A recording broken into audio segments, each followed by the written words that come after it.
ആദ്യം എങ്ങനെയുണ്ടായിരുന്നു big boss എന്നുള്ള എക്സ്പീരിയൻസ്? എങ്ങനെയുണ്ടായിരുന്നു? നല്ല എക്സ്പീരിയൻസ് ആയിരുന്നു. ഞാൻ ഗെയിം കളിക്കണം എന്നുള്ള ആഗ്രഹത്തോടെ മുമ്പ് പോയതാണ്. 55 ദിവസം നിൽക്കാൻ പറ്റി. പ്രതീക്ഷയിൽ കൂടുതൽ ഞാൻ ആക്ച്വലി നിന്നു വേണമെങ്കിൽ പറയാം. 100 ഡേയ്സ് നിൽക്കണമെന്നായിരുന്നു ആഗ്രഹം, പക്ഷേ 55 ഡേയ്സ് ഫിനിഷ് ചെയ്യാൻ പറ്റി. അവിടെ നിന്ന് ഇറങ്ങിയതിന് ശേഷമുള്ള അവിടെ നിന്ന് ശരിക്കും മൈൻഡ് ഓക്കെ ആയോ ഇപ്പോൾ? ഇല്ല, അത് സമയമെടുക്കും. കാരണം നമ്മൾ 55 ദിവസം വേറിട്ട് ഒരു സ്ഥാനത്തിൽ നിൽക്കുമ്പോൾ ഓട്ടോമാറ്റിക്കായിട്ട് നമ്മുടെ മൈൻഡ് അതിൽ നിന്ന് പുറത്തേക്ക് വരുന്ന സമയത്തൊന്നും ഓക്കെ ആകാനായിട്ട് കുറച്ച് ടൈം എടുക്കും. അപ്പം അതിൻ്റെ പ്രശ്നങ്ങളുണ്ടാവും.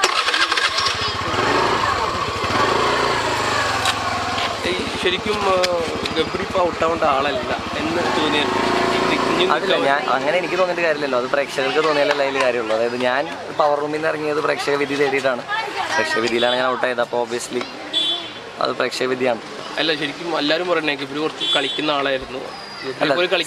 കളിക്കുന്നവർ ഇനി ഉണ്ടായിരുന്നു, പക്ഷേ കുഴപ്പമില്ല. അത് നമുക്ക് വിധിയല്ലേ, നമുക്കൊന്നും ചെയ്യാൻ പറ്റില്ലല്ലോ. പിന്നെ ഏറ്റവും കുറച്ച് ഈ ജാസ്മിൻ ഇതുണ്ടല്ലോ, അതിനെക്കുറിച്ച് എനിക്കിപ്പോൾ സംസാരിക്കാൻ പറ്റില്ല. അത് കോൺട്രാക്ട് എനിക്കിനി അവരുടെ ഇതെല്ലാം കഴിഞ്ഞിട്ട് അതിനെക്കുറിച്ച് ഡീറ്റെയിൽ ആയിട്ട് പറയാൻ പറ്റും. അല്ല, ഈ നമുക്ക് വേറൊരു ദിവസം എന്തായാലും ഒരു ഇന്റർവ്യൂ പോലെ ജാസ്മിൻ ഒരുപാട് കരയും കാര്യങ്ങളും പേര് പറഞ്ഞില്ല എന്നൊക്കെ പറഞ്ഞിട്ട് ഭയങ്കര അത് ഞാൻ വിട്ടുപോയതാ. സത്യം പറഞ്ഞാൽ മറന്നുപോയതാ. ആ സമയത്ത് ലാരൻ്റെ കൂടെ നിൽക്കുന്ന സമയത്ത് എന്താ ചെയ്യേണ്ടതെന്ന് അറിയാത്തൊരവസ്ഥ നമുക്ക് പെട്ടെന്ന് ബാക്കി എല്ലാവരും പേരൊന്നും പറയണമെന്ന് വിചാരിച്ചിട്ട് പറഞ്ഞതല്ല. ഒരാളുടെ പേര് പറയുമ്പോൾ ബാക്കിയുള്ളവർക്ക് വിഷമമുണ്ടല്ലോ എന്ന് വിചാരിച്ചിട്ട് ബാക്കി എല്ലാവരും പേര് പറഞ്ഞു. അതിനൊക്കെ വിട്ടുപോയതാണ്. ഇപ്പോൾ ഈ സിബിൻ്റെ കേസ് കണ്ടുകൂടാ. ഞാൻ ഇതിൻ്റെ ഒരു സാധനം പുറത്തിറങ്ങിയിട്ട് അപ്ഡേറ്റ് നോക്കിയിട്ടില്ല. ഇപ്പം അത് ഞാൻ എയർപോർട്ടിൽ നിന്ന് വന്നു, കുളിച്ചു, നേരെ ഇവിടെ വന്നു, ഭക്ഷണം കഴിക്കാൻ പോകും. അത് കഴിഞ്ഞാൽ വീട്ടിൽ പോയി കിടന്ന് ഉറങ്ങണം. സോഷ്യൽ മീഡിയയിൽ വന്ന ട്രോളുകളും കാര്യങ്ങളൊന്നും കണ്ടില്ലേ? കുറച്ചൊക്കെ. ഇല്ല, വിഷമം അത് എനിക്ക് ഇതിൻ്റെ നെഗറ്റീവും പോസിറ്റീവ് സൈഡുകൾ ആദ്യമേ മനസ്സിലാക്കിക്കൊണ്ട് തന്നെയാണ് ഞാൻ ഈ ഗെയിമിലേക്ക് ഇറങ്ങിയത്. അപ്പോൾ എൻ്റെ ആവശ്യം ആളുകളിലേക്ക് എൻ്റെ ഫേസ് എത്തിക്കുക, അതായത് കേരളത്തിലെല്ലാവരും എന്നെ അറിയാമെന്നുള്ളതായിരുന്നു. അത് ഞാൻ നേടിയെന്നാണ് എൻ്റെ വിശ്വാസം.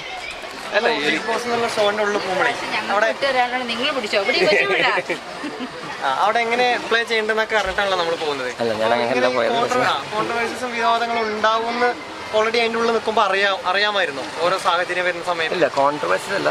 ചില കാര്യങ്ങൾ ആളുകൾ അക്സെപ്റ്റ് ചെയ്യില്ല എന്നുള്ളത് നമുക്കറിയായിരുന്നു. പക്ഷെ അത് സദാചാരത്തിലേക്ക് നമ്മൾ നോക്കേണ്ട ആവശ്യമില്ലല്ലോ. നിലപാടുകളിൽ ഉറച്ചു നിൽക്കുക എന്നുള്ളതല്ല ഗെയിമിൻ്റെ ബേസിക് തീം. അപ്പോൾ ഓട്ടോമാറ്റിക്കായിട്ട് ഞാൻ എൻ്റെ നിലപാടിലാണ് നിന്നത്.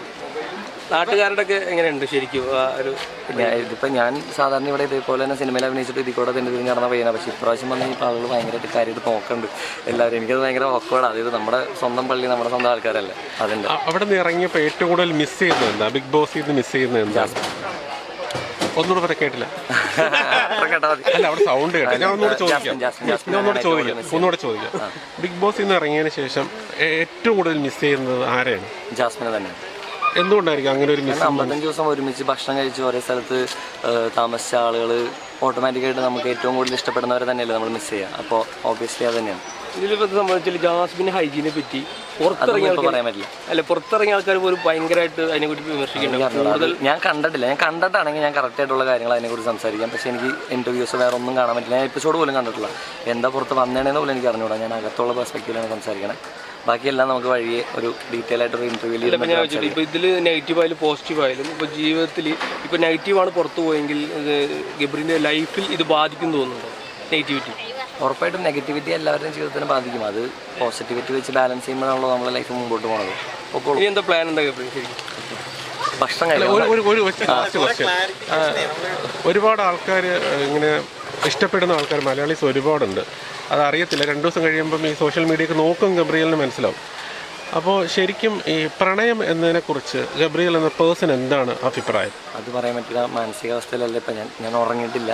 ഭയങ്കര ടയർഡാണ്. ഞാൻ ഇപ്പോൾ ജസ്റ്റ് ഭക്ഷണം കഴിക്കാൻ വേണ്ടിയിട്ട് പള്ളിയിൽ പ്രാർത്ഥിക്കാൻ. എനിക്ക് കുറേ നാളായിട്ട് അവൻ്റെ ബിഗ് ബോസിൻ്റെ അകത്ത് നിൽക്കുമ്പോൾ നമുക്ക് പ്രാർത്ഥന അല്ലെങ്കിൽ നമുക്ക് പള്ളിയിൽ പോകാനുള്ള ആഗ്രഹം. ആ ആഗ്രഹത്തിനെ ബേസ് ചെയ്തിട്ടാണ് ഞാനിപ്പോൾ ഇവിടെ വന്നത്. അല്ലെങ്കിൽ ഞാൻ ഇന്നിവിടെ വരില്ലായിരുന്നു. ഞാൻ ഭയങ്കര ടയർഡാണ്.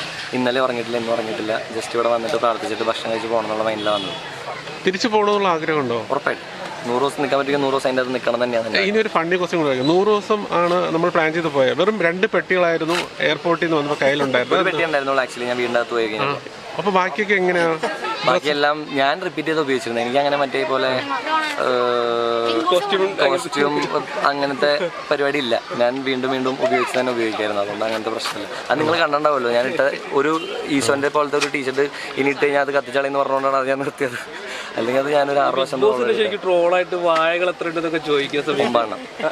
അല്ല ആ സമയത്ത് ഗബ്രിന്റെ ഫേസ് ഒക്കെ കാണിച്ചിട്ടുണ്ട് ശരിക്കും. നല്ല കാര്യം. വാഴ വളരെ ഔഷധ ഗുണമുള്ളൊരു പ്ലാന്റ് അല്ലേ. ശരി, ലാസ്റ്റ് വെച്ച് അവിടെ ഉള്ളതിൽ ഇപ്പോൾ കപ്പടിക്കാൻ കഴിവുള്ളത് ആരെന്ന് തോന്നുന്നു? ജാസ്മിൻ അടിക്കും, ഉറപ്പ്. അടിക്കട്ടെ. ഓക്കെ, അവിടെ വാഴകൾ വല്ലതും ഉണ്ടോ ഇപ്പോൾ നിലവിൽ? 9 ഉണ്ട്. മതി, ഇനി ഇതൊക്കെ ആൾക്കാർ